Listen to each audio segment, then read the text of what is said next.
നെഹമ്യായുടെ പുസ്തകത്തിൽ നിന്ന് അദ്ധ്യായം 1. നെഹമ്യായുടെ പ്രാർത്ഥന. ഹക്കാലിയായുടെ പുത്രൻ നെഹമ്യായുടെ വാക്കുകൾ. അർത്താക്സർക്സിൻ്റെ 20-ാം ഭരണവർഷം കിസ്ലേവ് മാസം ഞാൻ തലസ്ഥാനമായ സൂസായിലായിരുന്നു. എൻ്റെ സഹോദരരിൽ ഒരുവനായ ഹനാനി ഏതാനും ആളുകളോടുകൂടെ യൂദായിൽ നിന്ന് വന്നു. പ്രവാസത്തെ അതിജീവിച്ച യഹൂദരെയും ജെറുസലേമിനെയും കുറിച്ച് ഞാൻ അവരോട് ആരാഞ്ഞു. അവർ പറഞ്ഞു, പ്രവാസത്തെ അതിജീവിച്ച് ദേശത്ത് കഴിയുന്നവർ കഷ്ടതയിലും അപമാനത്തിലുമാണ്. ജെറുസലേം മതിലുകൾ തകർന്ന് കവാടം അഗ്നിക്കിരയായി അതേപടി കിടക്കുന്നു. ഇത് കേട്ട് ഞാൻ നിലത്തിരുന്ന് കരഞ്ഞു. ദിവസങ്ങളോളം വിലപിക്കുകയും ഉപവസിക്കുകയും ചെയ്തു. സ്വർഗസ്ഥനായ ദൈവത്തിൻ്റെ സന്നിധിയിൽ ഞാൻ പ്രാർത്ഥിച്ചു. സ്വർഗത്തിൽ വസിക്കുന്ന ദൈവമായ കർത്താവെ, തന്നെ സ്നേഹിക്കുകയും തൻ്റെ പ്രമാണങ്ങൾ അനുസരിക്കുകയും ചെയ്യുന്നവരോട് ഉടമ്പടി പാലിക്കുകയും കാരുണ്യം കാട്ടുകയും ചെയ്യുന്ന ഉന്നതനും ഭീതികരനുമായ ദൈവമേ, അവിടുത്തെ ദാസരായ ഇസ്രായേൽ ജനത്തിനു വേണ്ടി ഈ ദാസൻ രാവും പകലും അങ്ങയുടെ മുൻപിൽ പ്രാർത്ഥിക്കുന്നു. ഈ ദാസനെ കടാക്ഷിച്ച് പ്രാർത്ഥന ശ്രവിക്കണമേ. അവിടുത്തെ ജനമായ ഞങ്ങൾ അങ്ങേക്കെതിരായി ചെയ്തു പോയ പാപങ്ങൾ ഏറ്റുപറയുന്നു. ഞാനും എൻ്റെ പിതൃഭവനവും പാപം ചെയ്തിരിക്കുന്നു. അങ്ങേക്കെതിരെ ഞങ്ങൾ കഠിനമായ തെറ്റ് ചെയ്തു. അങ്ങയുടെ ദാസനായ മോശ വഴി അങ്ങ് നൽകിയ കൽപ്പനകളും ചട്ടങ്ങളും അനുശാസനങ്ങളും ഞങ്ങൾ പാലിച്ചില്ല. അങ്ങയുടെ ദാസനായ മോശയോട് അങ്ങ് കൽപ്പിച്ച ഈ വാക്കുകൾ അനുസ്മരിക്കുക. അവിശ്വസ്തത കാട്ടിയാൽ നിന്നെ ഞാൻ ജനതകൾക്കിടയിൽ ചിതറിക്കും. എന്നാൽ എൻ്റെ അടുക്കിലേക്ക് മടങ്ങി എൻ്റെ കൽപ്പനകൾ പാലിച്ചാൽ നിന്റെ ജനം എത്ര ദൂരത്തേക്ക് ചിതറിക്കപ്പെട്ടാലും എൻ്റെ നാമത്തിന് വസിക്കാൻ ഞാൻ തിരഞ്ഞെടുത്ത സ്ഥലത്ത് അവരെ ഞാൻ ഒരുമിച്ച് കൂട്ടും. അവിടുത്തെ മഹത്തായ കരബലത്താൽ വീണ്ടെടുത്ത അവിടുത്തെ ദാസന്മാരും ജനവുമാണ് അവർ. കർത്താവെ, ഈ ദാസൻ്റെയും അവിടുത്തെ നാമം വണങ്ങുന്ന ഇതര ദാസരുടെയും പ്രാർത്ഥന ശ്രവിക്കണമേ. അവിടുത്തെ ദാസന് ഇന്ന് വിജയമരുളണമേ. ഈ മനുഷ്യന് എന്നോട് കരുണ തോന്നാൻ ഇടയാക്കണമേ. ഞാൻ രാജാവിൻ്റെ പാനപാത്രവാഹകൻ ആയിരുന്നു. നെഹമ്യാ പ്രവാചകൻ്റെ പുസ്തകത്തിൽ നിന്ന് അദ്ധ്യായം 2. നെഹമ്യാ ജെറുസലേമിലേക്ക്. അർത്താക്സർക്കസ് രാജാവിൻ്റെ 20-ാം ഭരണവർഷം നീസാൻ മാസം ഞാൻ രാജാവിന് വീഞ്ഞു പകർന്നു കൊടുത്തു. ഇതിനു മുൻപ് മ്ലാനവദനായ രാജാവ് എന്നെ കണ്ടിട്ടില്ല. രാജാവ് എന്നോട് ചോദിച്ചു, രോഗമില്ലാതിരുന്നിട്ടും എന്തേ നിന്റെ മുഖം മ്ലാനമായിരിക്കുന്നു? ഹൃദയവ്യതയല്ലാതെ മറ്റൊന്നല്ലിത്. അപ്പോൾ ഭയത്തോടെ ഞാൻ പറഞ്ഞു, രാജാവ് നീണാൾ വാഴട്ടെ. എൻ്റെ പിതാക്കന്മാർ നിദ്ര കൊള്ളുന്ന നഗരകവാടങ്ങൾ കത്തി ശൂന്യമായി കിടക്കുമ്പോൾ എൻ്റെ മുഖം എങ്ങനെ പ്രസന്നമാകും? രാജാവ് ചോദിച്ചു, എന്താണ് നിന്റെ അപേക്ഷ? സ്വർഗസ്ഥനായ ദൈവത്തോട് പ്രാർത്ഥിച്ചതിന് ശേഷം ഞാൻ രാജാവിനോട് പറഞ്ഞു, രാജാവിന് ഇഷ്ടമെങ്കിൽ, ഈ ദാസനോട് പ്രീതി തോന്നുന്നെങ്കിൽ എൻ്റെ പിതാക്കന്മാർ നിദ്ര കൊള്ളുന്ന നഗരം പുനരുദ്ധരിക്കുന്നതിന് എന്നെ യൂദായിലേക്ക് അയച്ചാലും. രാജാവ് ചോദിച്ചു, എത്ര നാളത്തേക്കാണ് നീ പോകുന്നത്? എന്ന് മടങ്ങി വരും. ഞാൻ കാലാവധി പറഞ്ഞു. അവൻ എന്നെ പോകാൻ അനുവദിച്ചു. അപ്പോൾ രാജ്ഞിയും സമീപത്തുണ്ടായിരുന്നു. ഞാൻ രാജാവിനോട് അഭ്യർത്ഥിച്ചു, നദിക്കക്കരെയുള്ള പ്രദേശത്തൂടെ യൂദായിലെത്താനുള്ള അനുവാദത്തിന് അവിടുത്തെ ഭരണാധിപന്മാർക്ക് ദയവായി കത്തുകൾ തന്നാലും. ദേവാലയത്തിൻ്റെ കോട്ടവാതിലുകൾക്കും നഗരഭിത്തിക്കും എനിക്കും താമസിക്കാനുള്ള വീടിനും ആവശ്യമുള്ള തടി നൽകുന്നതിന് രാജാവിൻ്റെ ധനകാര്യ വിചാരകനായ ആസാഫിനുള്ള കത്തും നൽകിയാലും. എൻ്റെ അപേക്ഷ രാജാവ് അനുവദിച്ചു. ദൈവത്തിൻ്റെ കരുണ എൻ്റെ മേലുണ്ടായിരുന്നു. ഞാൻ നദിക്കക്കരെയുള്ള ഭരണാധിപന്മാരെ സമീപിച്ചു. രാജാവിൻ്റെ കത്തുകൾ ഏൽപ്പിച്ചു. രാജാവ് സേനാനായകന്മാരെയും കുതിരപ്പടയാളികളെയും എന്നോടൊപ്പം അയച്ചിട്ടുണ്ടായിരുന്നു. എന്നാൽ ഇസ്രായേൽ ജനത്തിൻ്റെ നന്മയ്ക്ക് വേണ്ടി പ്രവർത്തിക്കാൻ ഒരുവൻ വന്നിരിക്കുന്നുവെന്ന് കേട്ട് ഹെറോണ്യനായ സൻബല്ലാത്തും അമോന്യനായ തോബിയ എന്ന ദാസനും അത്യന്തം അസന്തുഷ്ടരായി. ഞാൻ ജെറുസലേമിലെത്തി 3 ദിവസം അവിടെ കഴിഞ്ഞു. ഞാനും കൂടെ ഉണ്ടായിരുന്ന ചിലരും രാത്രിയിൽ എഴുന്നേറ്റ് ജെറുസലേമിന് വേണ്ടി ചെയ്യാൻ എൻ്റെ ദൈവം മനസ്സിൽ തോന്നിച്ചത് ഞാൻ ആരെയും അറിയിച്ചില്ല. സവാരി ചെയ്തിരുന്നില്ല. മൃഗത്തിനല്ലാതെ വേറൊന്നിനും കൂടെ ഉണ്ടായിരുന്നില്ല. രാത്രിയിൽ ഞാൻ താഴ്വരവാതിലിലൂടെ കുറുനരിയുറവ കടന്ന് ചവറ്റുവാതിലിലെത്തി. ജെറുസലേമിൻ്റെ തകർന്ന മതിലുകളും കത്തിനശിച്ച വാതിലുകളും പരിശോധിച്ചു. അവിടെ നിന്ന് ഞാൻ ഉറവവാതിലിലേക്കും രാജവാബിയിലേക്കും പോയി. എന്നാൽ എൻ്റെ സവാരി മൃഗത്തിന് കടന്നു പോകാൻ ഇടമില്ലായിരുന്നു. അതിനാൽ രാത്രിയിൽ ഞാൻ താഴ്വരയിലൂടെ കയറി ചെന്ന് മതിൽ പരിശോധിച്ചു. തിരിച്ച് താഴ്വര വാതിലിലൂടെ മടങ്ങിപ്പോന്നു. ഞാൻ എവിടെ പോയെന്നും എന്തു ചെയ്തെന്നും സേനാനായകന്മാർ അറിഞ്ഞില്ല. യഹൂദർ, പുരോഹിതർ, പ്രഭുക്കന്മാർ, സേവകന്മാർ എന്നിവരെയും ജോലിക്കാരെയും ഞാൻ വിവരമറിയിച്ചിരുന്നില്ല.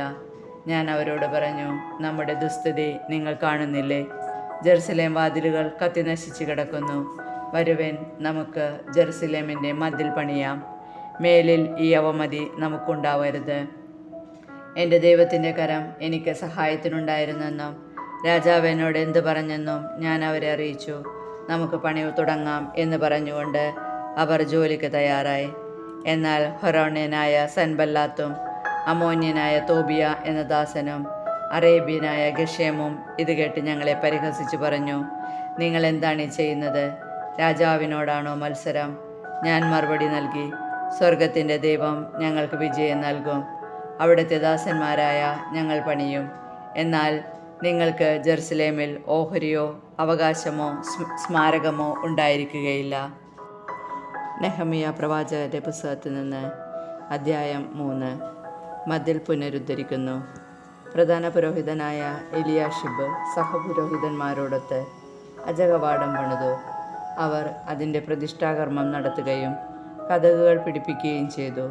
ശതഗോപുരവും ഹനനേൽ ഗോപുരവും വരെ പണിത് പ്രതിഷ്ഠാകർമ്മം നടത്തി.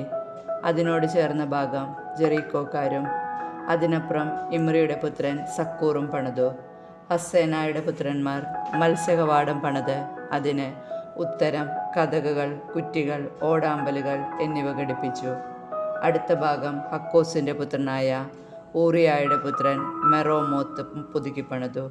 തുടർന്നുള്ള ഭാഗം മെഷേസലബിൻ്റെ പുത്രനായ ബെറക്കിയയുടെ പുത്രൻ മെഷുല്ലാം പണിതു. അടുത്ത ഭാഗം ബനായുടെ പുത്രൻ സാദോക്ക് പുതുക്കി പണിതു.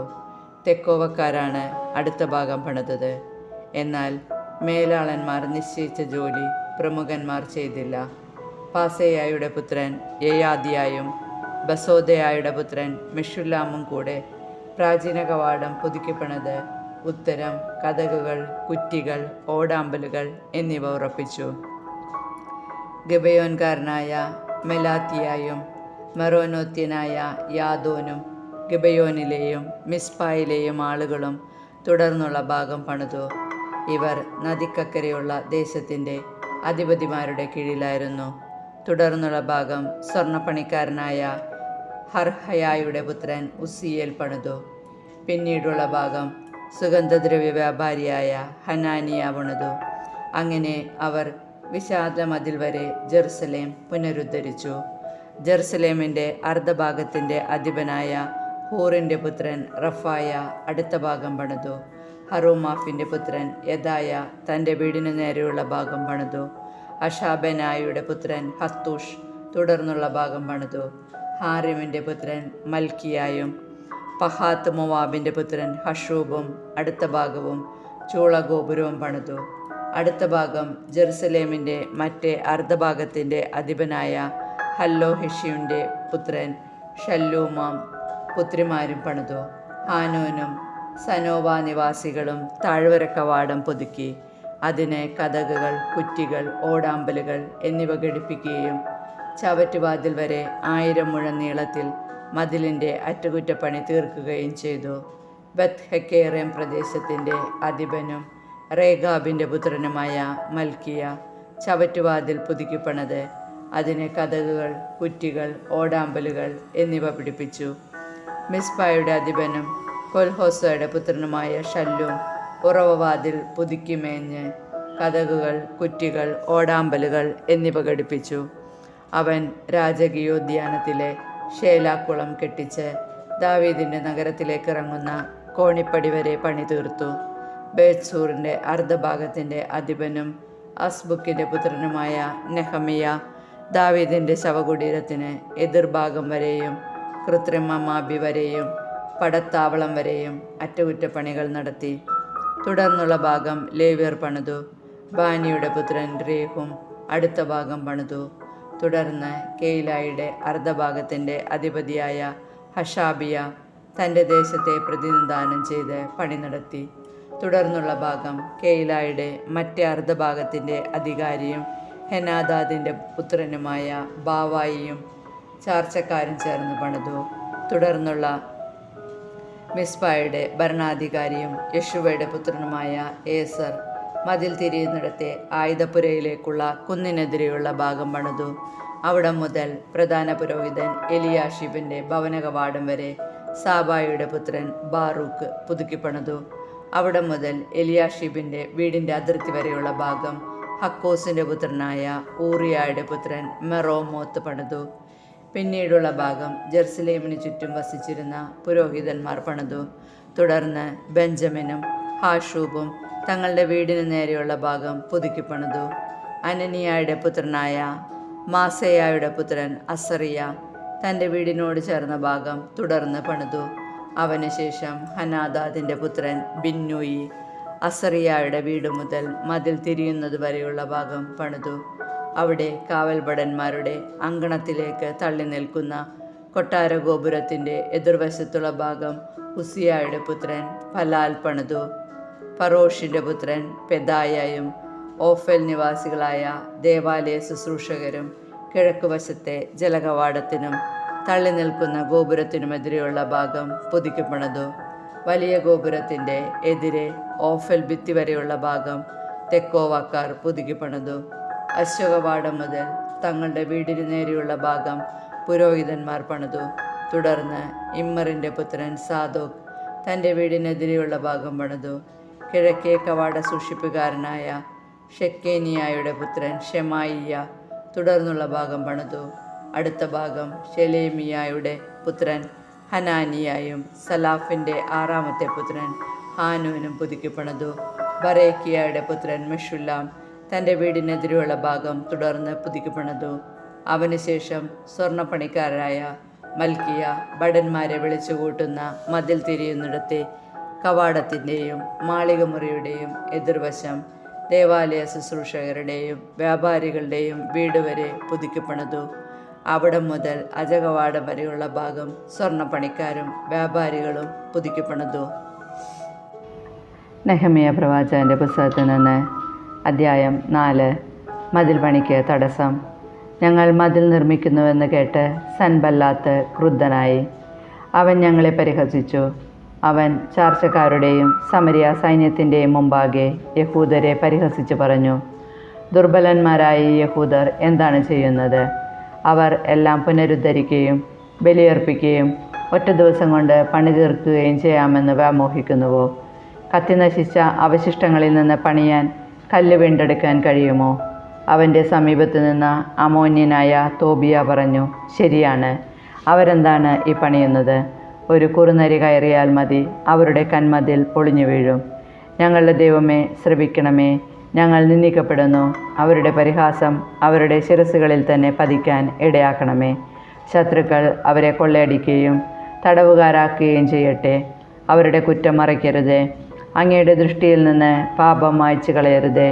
പണിയുന്നവരുടെ മുമ്പാകെ അവർ അങ്ങയെ പ്രകോപിച്ചുവല്ലോ. ഞങ്ങൾ മതിൽ പണി തുടർന്നു. ജനം ഉത്സാഹപൂർവ്വം പണിതു. മതിൽ ചുറ്റും പകുതി കെട്ടി ഉയർത്തി. എന്നാൽ സൻബല്ലാത്തും തോബിയായും അറബികളും അമോന്യരും അഷ്ദോദ്യരും ജെറുസലേം മതിലിൻ്റെ പുനർനിർമ്മാണം പുരോഗമിക്കുമെന്നും വിടവുകൾ അടഞ്ഞു തുടങ്ങിയെന്നും കേട്ട് കോപാക്രാന്തരായി. ജെറുസലേമിനെതിരെ പൊതിരാനും കലാപം സൃഷ്ടിക്കാനും അവർ ഉപായം തേടി. ഞങ്ങൾ ഞങ്ങളുടെ ദൈവത്തോട് പ്രാർത്ഥിക്കുകയും അവർക്കെതിരെ രാവും പകലും കാവലേർപ്പെടുത്തുകയും ചെയ്തു. എന്നാൽ യൂദ പറഞ്ഞു, ചുമട്ടുകാർ തളർന്നു തുടങ്ങി. ചപ്പുചവറുകൾ ഏറെയുണ്ട്. മതിൽ പണിയാൻ ഞങ്ങൾക്ക് കഴിയുന്നില്ല.